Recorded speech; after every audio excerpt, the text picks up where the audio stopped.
नमस्कार बच्चों, पाठक सर उत्तराखंड के ऑनलाइन प्लेटफॉर्म पर आपका एक बार फिर से स्वागत है। तो उत्तराखंड की जो लेक्चर की सीरीज हमने कंटिन्यू की हुई थी, अब उसको हम आगे बढ़ाते हैं। तो काफ़ी दिनों से हमारा थोड़ा सा इसमें गैप हो गया है, तो कोई बात नहीं, थोड़ा सा अपने कार्यों से व्यस्त होने के कारण मैं इस बीच जो है क्लास अपनी नहीं ले पाया। तो बच्चों हमने लास्ट टाइम पे जो क्लास अपनी की हुई है, हमने कत्यूरी डायनेस्टी पूरा लगभग कंप्लीट कर दिया था। तो अब हमारे पास कत्यूरी डायनेस्टी के पतन के बाद दो राजवंश आते हैं, ठीक है ना। दो राजवंश कौन कौन से?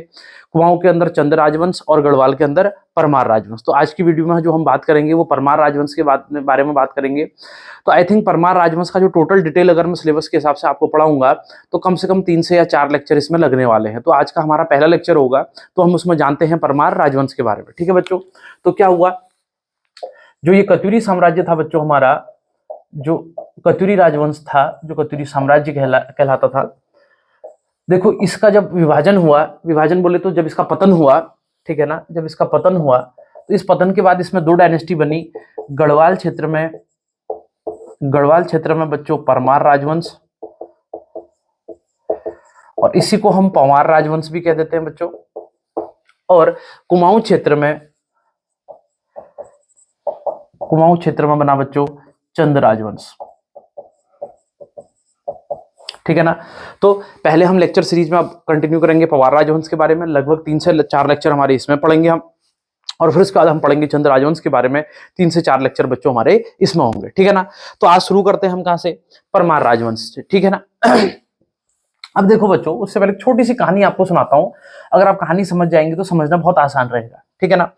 जिस समय 8वीं शताब्दी के आसपास में जब कत्यूरी डायनेस्टी धीरे धीरे डिक्लाइन की ओर जा रही है, ठीक है ना, ऐसा भी हम कंप्लीटली नहीं कह रहे हैं कि डिक्लाइन की ओर जा रही है। तो कहने का तात्पर्य क्या है कि कत्यूरी राजवंश में धीरे धीरे अब शक्तिशाली राज्य जो है वो अपने चरमोत्कर्ष पर था इनका राजवंश। तो वहां से फिर एक डाउनफॉल आया।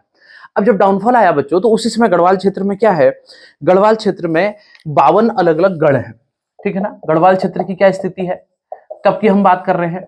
लगभग 8वीं और 9वीं शताब्दी में। क्या है, गढ़वाल क्षेत्र में 52 गढ़ है बच्चों। और एक बात ध्यान रखना, सारे के सारे ये गढ़ आज की डेट में 52 गढ़वाल में नहीं है बच्चों। इसमें से 2 गढ़ आज की डेट में, 2 गढ़ ये हिमाचल प्रदेश में पड़ते हैं, ठीक है ना। तो आज की डेट में अगर हम वर्तमान में देखें तो 50 गढ़ हमारे गढ़वाल में स्थित हैं, लेकिन प्राचीन समय में ये गढ़वाल के एम्पायर का ही भाग हुआ करता था। तो इसलिए हम 52 के 52 गढ़ कहाँ मानते हैं? गढ़वाल में मानते हैं। तो क्या है बच्चों, 52 गढ़ है। अब इसमें से हमसे प्रीलिम्स के एग्जाम में कुछ इंपॉर्टेंट गढ़ पूछे जा सकते हैं, तो उसको मैं आपको बता देता हूं कौन कौन से गढ़ थे जो प्रमुख हैं 52 गढ़ों में से। देखो बच्चों, एक था चमोली का चांदपुरगढ़, ये था चमोली में।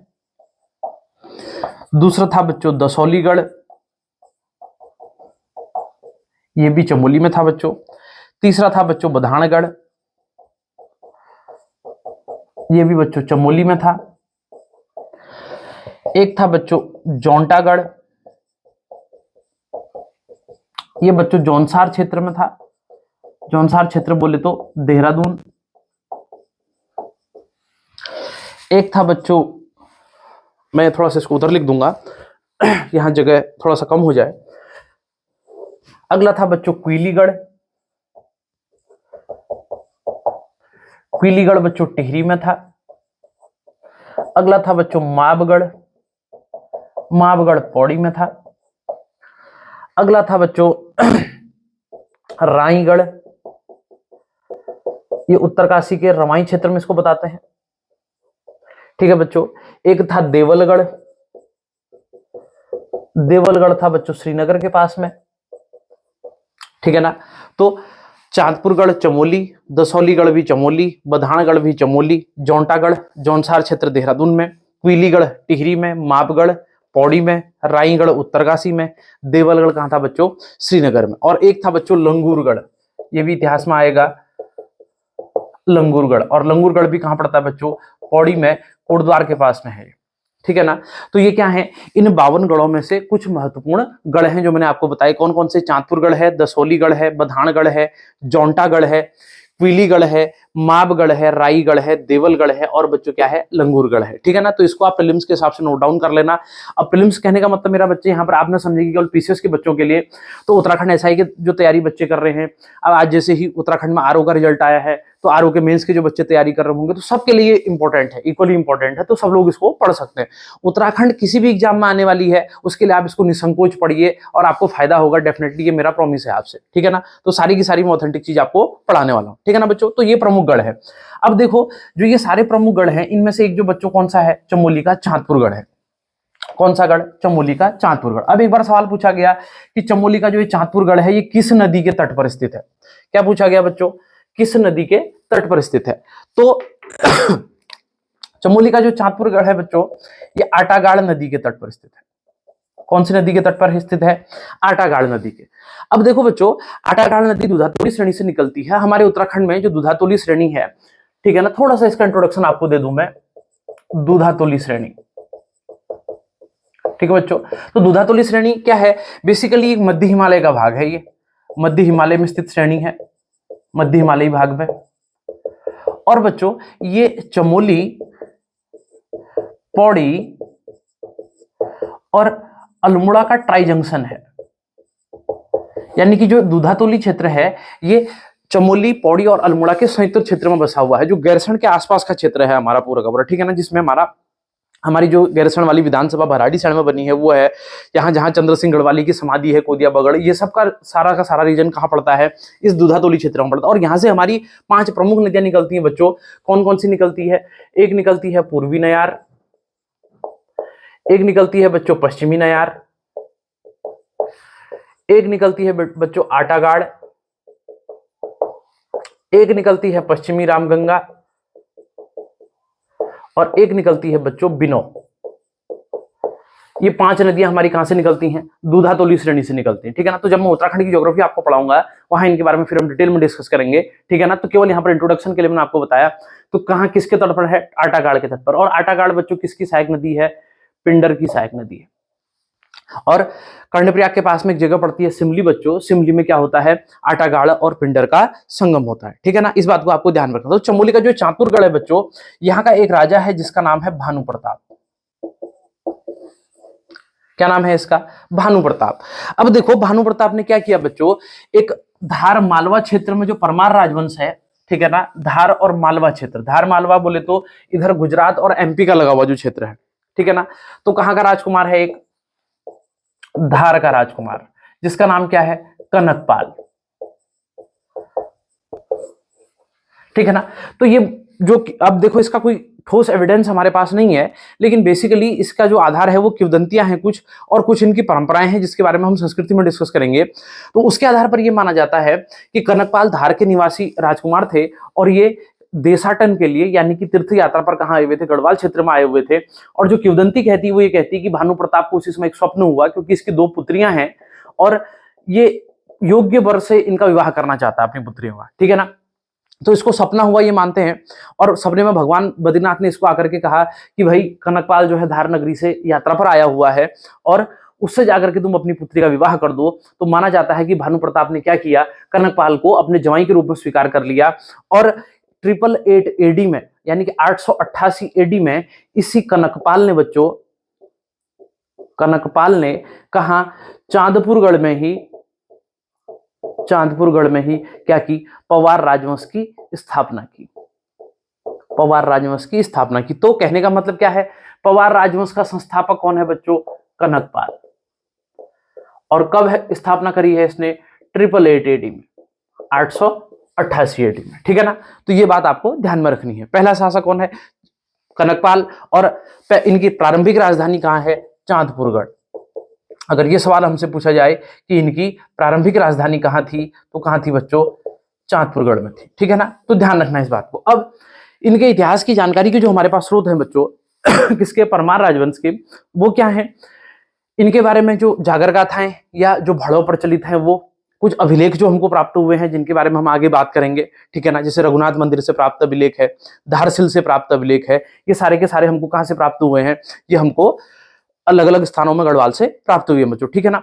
जैसे एक चांदपुरगढ़ अभिलेख भी है। अब चांदपुरगढ़ अभिलेख के बारे में थोड़ा सा कंट्रोवर्सी क्या है कि अलेक्जेंडर कनिंघम ने जब भारत के सारे अभिलेखों की अकाउंटिंग की तो उन्होंने एक चांदपुरगढ़ अभिलेख का भी वर्णन उसमें किया है, ठीक है ना। लेकिन आज की डेट में ये प्राप्य नहीं है, तो इसलिए कई इतिहासकार इसका एग्जिस्टेंस स्वीकार नहीं करते हैं। लेकिन जो उत्तराखंड के एक प्रसिद्ध इतिहासकार है डॉक्टर यशवंत सिंह कठौज, तो उनका वो ये कहते हैं, वो तर्क देते हैं, वो कहते हैं भाई प्राप्त तो आज की डेट में भूदेव का बागेश्वर अभिलेख भी नहीं होता है, तो हम तो मानते हैं उसको कत्यूरी राजवंश से संबंधित अभिलेख पहला, ठीक है ना। तो उसी आधार पर अगर हम देखें तो चांदपुरगढ़ अभिलेख इनका पहला अभिलेख भी हो जाता है। किसके मत के आधार पर? चांदपुरगढ़ अभिलेख इनका क्या हो जाता है? पहला अभिलेख। और किसके मत के आधार पर हो जाता है बच्चों? ये हो जाता है यशवंत सिंह कठौज के मत के आधार पर, ठीक है ना। आगे मैं फिर आपको क्लियर करूंगा इस बात को। तो सवाल डिपेंड करता है कि ऑप्शंस कैसे आते हैं और क्वेश्चन पूछने की टेंडेंसी क्या है, तो उस हिसाब से आंसर कई बार हमको डिसाइड करना पड़ेगा, जहां पर थोड़ी बहुत कंट्रोवर्सी है तो उसको भी हम क्लियर करते हुए चलेंगे। तो पहला शासक कौन हो गया बच्चों? पहला शासक हो गया इनका कौन? कनकपाल, और 888 AD में इसने स्थापना की। आगे बढ़ते हैं बच्चों। इसके बाद दूसरा जो इनका इंपॉर्टेंट शासक बना वो बना बच्चों स्वर्णपाल, ठीक है ना, या सोनपाल नाम है इसका। तो सारे शासक हम नहीं करेंगे, जिनके बारे में जो भी इंपॉर्टेंट चीजें हैं उसको हम करेंगे बच्चों, ठीक है ना। अगला शासक कौन बना? सोनपाल, या इसको स्वर्णपाल भी कहते हैं। कब से कब तक रहा? 1243 AD से 1250 AD तक, ठीक है ना। अब इसके समय की सबसे प्रमुख घटना क्या है बच्चों? इसके समय की प्रमुख घटना है कि पवार साम्राज्य जो है एक शाखा, एक शाखा तो हमारी कहां है? चांदपुरगढ़, जो पहले से चली हुई आ रही है। और यह माना जाता है कि एक शाखा इसने भिलंग घाटी में, भिलंग घाटी बोले तो टिहरी में, पवार राजवंश की एक शाखा कहां स्थापित की इसने? भिलंग घाटी में स्थापित की। तो अगर तुमसे सवाल पूछा जाएगा कि पवार राजवंश की एक शाखा भिलंग घाटी में किसके शासनकाल में स्थापित हुई, तो स्वर्णपाल के शासनकाल में स्थापित हुई। और भिलंग घाटी के राजा बच्चों इसकी स्थापना होने के कारण ही क्या कहलाए? सोनवंशी कहलाए। तो सोनवंशी शासक कहां के कहलाते हैं? भिलंग घाटी के शासक कहलाते हैं। और अगर इसका हम इनके अभिलेख के हिसाब से या इनकी वंशावली में क्रम देखें तो बच्चों ये 24वां शासक था। कौन सा शासक था ये? इनका 24वां शासक था, ठीक है ना। और इसके समय की सबसे प्रमुख घटना क्या है? पवार राजवंश की एक शाखा कहां हुई? एक शाखा भिलंग घाटी में स्थापित हुई। तो इसको आपको थोड़ा सा ध्यान में रखना है बच्चों, ठीक है ना। आगे बढ़ते हैं। इसके बाद अगला जो प्रमुख शासक आता है बच्चों वो आता है लखन देवपाल। कौन आता है? लखन देवपाल। और अभिलेख में इसका नाम हमको लसण देव मिलता है, ठीक है ना। क्या मिलता है? लसण देव। और वैसे नाम क्या है बच्चों इसका? लखन देवपाल। तो अगला राजा बनेगा लखन देवपाल। लखन देवपाल, ठीक है। लखन देवपाल 1310 से रहेगा बच्चों 1333 AD तक, ठीक है। और इस राजवंश का 28वां शासक है। कहां कितना है? 28वां शासक है। अब देखो इसके समय का क्या हुआ। इसके समय की हमको एक ताम्र मुद्रा प्राप्त हुई है। क्या प्राप्त हुई है बच्चों? ताम्र मुद्रा। और ताम्र मुद्रा में इसका जो उल्लेख है ये लसण देव के नाम से है, ठीक है ना। तो कहने का तात्पर्य ये है जो लखन देवपाल है ये बच्चों स्वमुद्रा प्रचलित करने वाला, स्वमुद्रा प्रचलित करने वाला पहला पवार शासक था। पहला पवार शासक था ये, ध्यान रखना। अगर हमसे सवाल पूछा जाए कि पवारों का वो पहला शासक कौन सा था जिसने क्या की? अपनी मुद्रा प्रचलित की, तो कौन सा शासक था बच्चों? वो लखन देवपाल था, ठीक है ना। और 1310 से लेकर के कहां तक रहा ये? 1333 तक रहा। और अगर इसका हम वंशावली में क्रम देखें तो वंशावली में क्रम क्या है बच्चों? इसका 28वां क्रम निकल करके आता है, ठीक है ना। अब इसके बाद अगला राजा जो हमको मिलता है सबसे प्रमुख वो कौन सा मिलता है? अनंतपाल, ठीक है ना बच्चों। अनंतपाल रहेगा 1333 से लेकर के 1354 तक। अगला आता है अनंतपाल।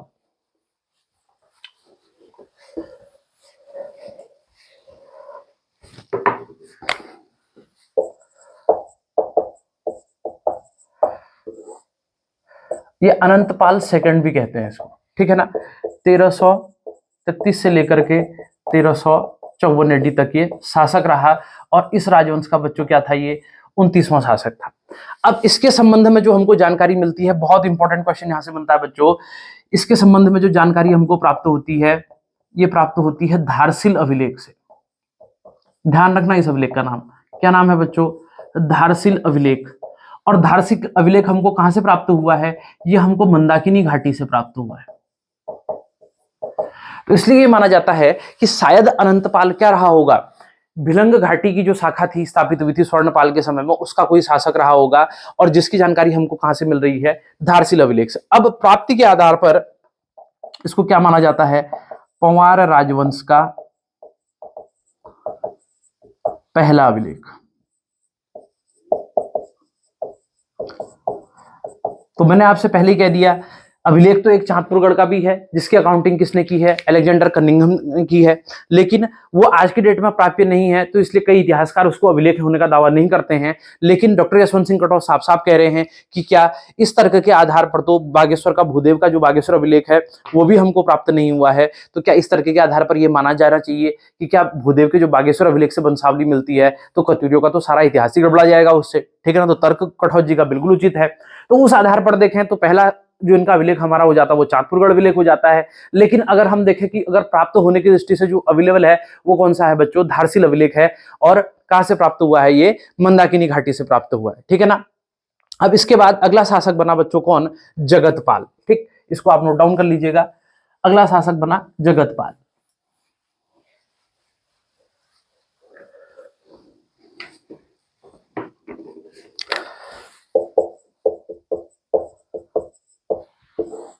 ये रहा बच्चों 1442 से लेकर के 1460 एडी तक, ठीक है ना। और पवार राजवंश का ये अगर हम देखें तो क्या है, ये 34वां शासक है, ठीक है ना। कौन सा है, 34वां शासक। और इसकी जानकारी हमको कहां से प्राप्त हो रही है, इसके संबंध में जो जानकारी प्राप्त हो रही है ये हमको प्राप्त हो रही है बच्चों देवप्रयाग के रघुनाथ मंदिर से प्राप्त, रघुनाथ मंदिर से प्राप्त ताम्रलेख से, ठीक है। तो जगतपाल के संबंध में जानकारी कहां से प्राप्त होती है, देवप्रयाग के रघुनाथ मंदिर से प्राप्त ताम्रलेख से। और अगर इसका हम तिथि निर्धारण करें तो ये 1455 एडी का निकलता है बच्चों। कब का निकलता है, 1455 एडी में इसको उत्कीर्ण करवाया गया है। और इस ताम्रपत्र में जगतपाल को रजबार कहा गया है। क्या कहा गया है, रजबार कहा गया है। तो ध्यान रखना क्या है, इस ताम्रपत्र में जगतपाल को क्या कहा जा रहा है, रजबार कहा जा रहा है। कौन से ताम्रपत्र में कहा जा रहा है बच्चों, जो देवप्रयाग से प्राप्त रघुनाथ मंदिर का ताम्रपत्र है, ठीक है ना। तो इसको आपको ध्यान में रखना है। अब इसके बाद जो अगला इंपॉर्टेंट शासक आता है बच्चों वो कौन सा आता है, वो आता है अजयपाल, ठीक है। इसको नोट डाउन कर लीजिएगा। अब एक बात मैं आपको क्लियर कर दूं, ज्यादा आपको फालतू दिमाग लगाने की जरूरत नहीं है। इतना सिंपल भी आप पढ़ के जाएंगे तो बेसिक अंडरस्टैंडिंग आपकी क्लियर हो जाएगी। और कुछ एडवांस फैक्ट मैं आपको आगे चल करके आने वाली क्लासेस में करा दूंगा, जहां जहां पर मुझे लगेगा कि इसमें कुछ और वैल्यू एडिशन करने की जरूरत है। तो अगला राजा कौन बनता है बच्चों, अजयपाल। 1490 में राजा बनता है और 1519 एडी तक राजा रहता है। और वंशावली में इसका क्रम देखें तो बच्चों क्या है, 37वां इसका नंबर है। और सबसे महत्वपूर्ण सबसे इंपॉर्टेंट शासक है गढ़वाल का। जो गढ़वाल के साम्राज्य को हम एक साम्राज्य के रूप में इतिहास में जानते हैं, उसको प्राप्त करवाने वाला व्यक्ति या उसके पीछे जो सबसे बड़ा मेन आदमी है वो कौन है बच्चों, अजयपाल है। इतना प्रतापी शासक आगे चल करके 2-3 अगर हम और देखें प्रवार राजवंश में तो उसके अलावा कोई गढ़वाल के इतिहास में हुआ नहीं, ठीक है ना। तो सबसे पहला काम अजयपाल क्या करता है, अजयपाल ने गढ़वाल क्षेत्र के सारे 52 गढ़ों को जीता। क्या किया बच्चों, सारे 52 गढ़ों को जीता और साम्राज्य का एकीकरण किया। साम्राज्य का एकीकरण किया यानी कि इंटीग्रेशन किया इसने एम्पायर। और जब साम्राज्य का एकीकरण इसने किया तो इसीलिए बच्चों इसको हम क्या मानते हैं, वास्तविक संस्थापक। तो अगर हमसे सवाल पूछा जाए कि पवार राजवंश का वास्तविक संस्थापक कौन है तो हमारा आंसर क्या होगा बच्चों, अजयपाल। अब इसके बाद आगे बढ़ते हैं। अगली चीज अजयपाल ने की, क्या की, अजयपाल ने राजधानी परिवर्तन किया बच्चों। ध्यान रखना बहुत इंपॉर्टेंट।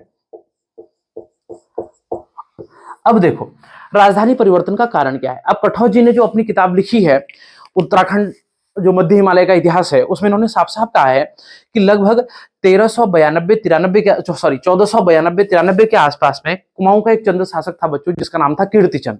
कीर्तिचंद ने क्या किया, गढ़वाल क्षेत्र में 2 बार आक्रमण किया। तो पहले आक्रमण में तो क्या हुआ, कीर्तिचंद असफल रहा, कीर्तिचंद जीत गया, लेकिन दूसरे आक्रमण में अजयपाल ने कीर्तिचंद को क्या करा दिया, हरा दिया। ठीक है, और जब हराया तो जो इनकी राजधानी थी बच्चों चांदपुरगढ़, ये गढ़वाल और कुमाऊं के सीमावर्ती क्षेत्र पर थी। इससे अजयपाल को ये लगा कि वे सिक्योरिटी के पॉइंट ऑफ व्यू से, स्ट्रेटेजिकल लोकेशन के हिसाब से चांदपुरगढ़ बढ़िया जगह नहीं है, इसलिए इसने क्या किया, इसने राजधानी परिवर्तन का निर्णय लिया। तो पहले राजधानी कहां ले गया बच्चों, देवलगढ़। कहां ले गया, देवलगढ़।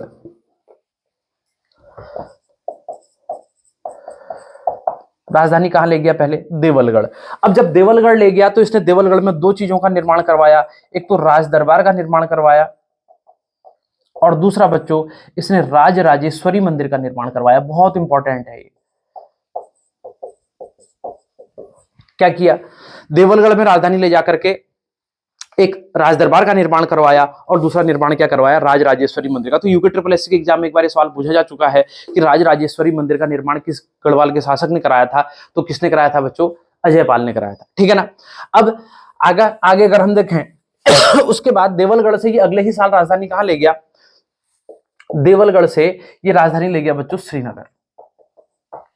ठीक है, अब राजधानी कहां ले जाता है, ये श्रीनगर। अब श्रीनगर में इसने क्या कराया, श्रीनगर में भी राज दरबार का निर्माण करवाया और एक इसने कालिका मठ का निर्माण करवाया था। क्या कराया था, कालिका मठ का निर्माण करवाया था।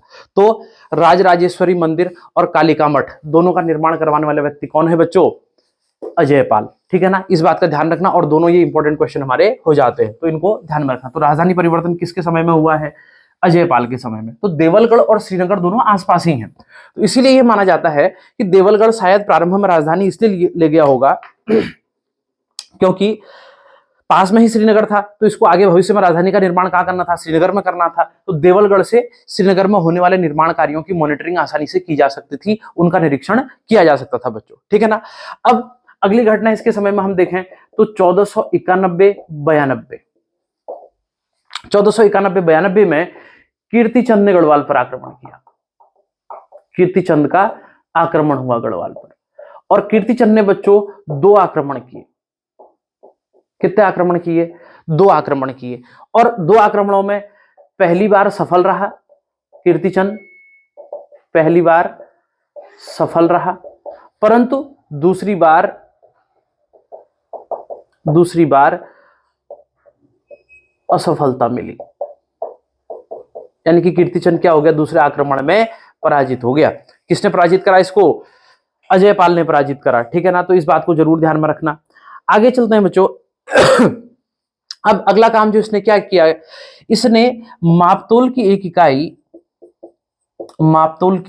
इकाई द्यूलिपाथा प्रचलित की थी। पाथा, मापतोल की इकाई क्या प्रचलित की, द्यूलिपाथा। जरूर ध्यान में रखना, बहुत इंपॉर्टेंट क्वेश्चन है। किसने की थी, अजयपाल ने। दूसरा इसने क्या किया बच्चों, इसने सीमा निर्धारण करवाया, बाउंड्री का डिमार्केशन कराया, प्रॉपर क्या कराया, सीमा निर्धारण। इसलिए गढ़वाल क्षेत्र में एक कहावत प्रसिद्ध हुई बच्चों, लोग कहते थे अजयपाल का ओड़ा, अजयपाल का ओड़ा। अब देखो ओड़ा इसमें एक स्थानीय शब्द है, थोड़ा सा इसके बारे में बता देता हूं। ओड़ा क्या होता है बच्चों, पहाड़ी क्षेत्र में एक पत्थर होता है जिसका उपयोग सीमा निर्धारण के लिए किया जाता है। A stone used for boundary demarcation in mountain regions, especially in Uttarakhand region, known as ओड़ा बच्चों। ठीक है ना, तो इसको जरूर ध्यान में रखना कि ओड़ा क्या होता है, और अजयपाल का ओड़ा क्यों प्रसिद्ध रहा बच्चों। पहली बार बाउंड्री को डिमार्केशन करवाने का काम किसने किया था, हमारा अजयपाल ने किया। और मापतोल की इकाई क्या प्रचलित की बच्चों, द्यूलिपाथा प्रचलित की। ठीक है ना। अब देखो एक काम इसने और किया,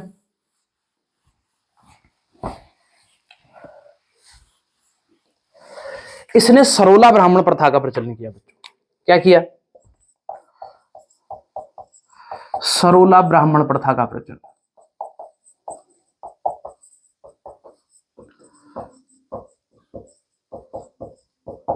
ठीक है ना। क्या किया? सरोला ब्राह्मण प्रथा का प्रचलन। और सरोला ब्राह्मण प्रथा क्या थी बच्चों? सरोला ब्राह्मण प्रथा के माध्यम से इसने भात को सूची बनाया, भात को सूची बनाया, सूची मतलब शुद्ध बनाया। अब इसके पीछे एक छोटी सी सॉरी बच्चों, इसके पीछे एक छोटी सी कहानी है, इसको समझते हैं बच्चों। क्या हुआ?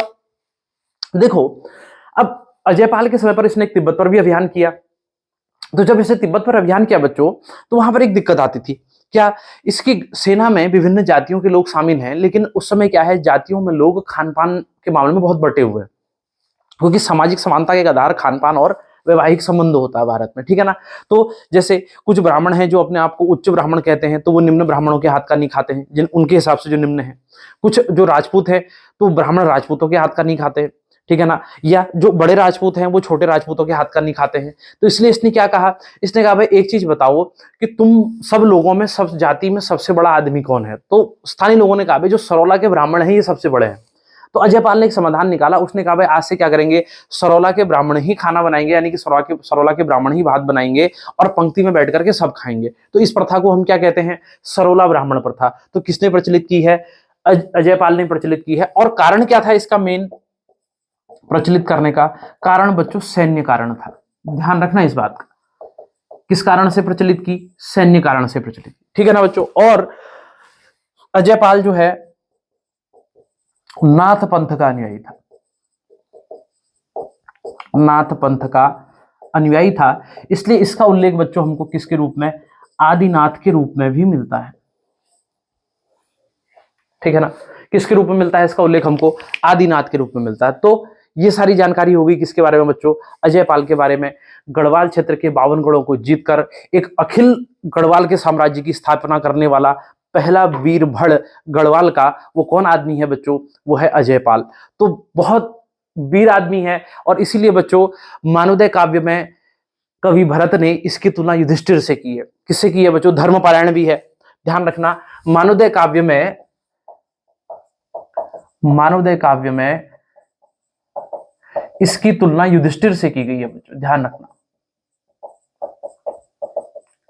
किससे तुलना की गई है इसकी? युधिष्ठिर से। धर्मपरायण भी है और वीर तो है ही, क्योंकि भाई 52 गौड़ों को जीत करके अलग अलग ठकुरी शासकों का शासन है, आपस में लड़ते रहते हैं, ठीक है ना। चमोली में ही कितने गढ़ हैं, तो चमोली के वो सारे गणपति आपस में क्या एक दूसरे से लड़ते रहते हैं। और यही मानवोदय काव्य में लिखता है कवि भरत कि इतना वीर है ये क्या कि अपने नाम से ही शत्रु के मन को तोड़ देता है। यानी कि अगर इसका नाम लेते हैं शत्रु, तो शत्रुओं का क्या हो जाता है? वैसे ही उनका मोरल डाउन हो जाता है। तो सबसे वीर आदमी गढ़वाल के इतिहास का और पहले अखिल गढ़वाल साम्राज्य की स्थापना करने वाला व्यक्ति कौन थे? महाराजा अजयपाल थे बच्चों। और इन्होंने ही राजधानी परिवर्तन की, इन्होंने ही सरोला ब्राह्मण प्रथा का प्रचलन किया, मापतोल की इकाई दूलीपाथा प्रचलित की। तो ये सारे के सारे जो बड़े काम हुए, और इसीलिए ये क्या कहलाए? पवार राजवंश या परमार राजवंश के वास्तविक संस्थापक कहलाए। तो संस्थापक है कनकपाल और वास्तविक संस्थापक है बच्चों कौन? अजयपाल। तो ये बात जरूर ध्यान में रखना, ठीक है ना। अब अजयपाल के बाद और भी हमारे बहुत सारे शासक आते हैं जिनके बारे में हम पढ़ेंगे आने वाली क्लासेस में, ठीक है ना। तो इसको आप ठीक से रिवाइज कर लीजिएगा। अगर आपकी कोई क्वेरी, कोई क्वेश्चन होगा बच्चों, तो आप जरूर हमको कमेंट सेक्शन में जो है कमेंट कर दीजिएगा, या नितिन पाठक सर उत्तराखंड @gmail.com पर आप हमको क्या कर सकते हैं? मेल भी कर सकते हैं बच्चों, ठीक है ना। तो तब तक के लिए बने रहिए पाठक सर उत्तराखंड के साथ। और हाँ बच्चों, लाइक, शेयर और सब्सक्राइब जरूर कर दीजिए, इससे हमको थोड़ा सा मोटिवेशन मिलता है। तो आने वाले समय में जैसे जैसे आप मेरे को मोटिवेट करेंगे, तो मैं आपके लिए बहुत बढ़िया से बढ़िया कंटेंट आपको देने की कोशिश करूंगा। तब तक के लिए नमस्कार और धन्यवाद।